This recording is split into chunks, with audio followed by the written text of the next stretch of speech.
Selamat datang di HD Futsal Melabuh, Aceh. Kali ini kita tim Embassy Sport Indonesia melakukan perbaikan di HD Futsal. Sebelumnya lantainya bejol-bejol karena lantai pelurannya rusak.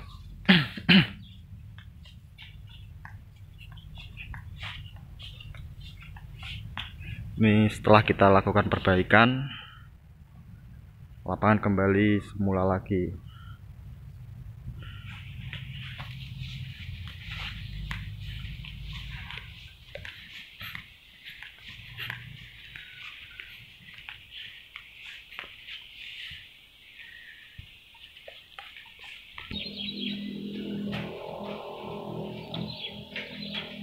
Lapangan ini sudah jalan 3 tahun, mulai 2015, Agustus 2015.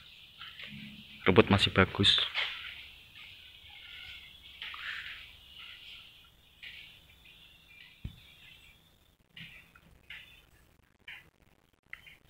Lapangan ini menggunakan rumput Diamond M50, produk dari Embassy Sport Indonesia.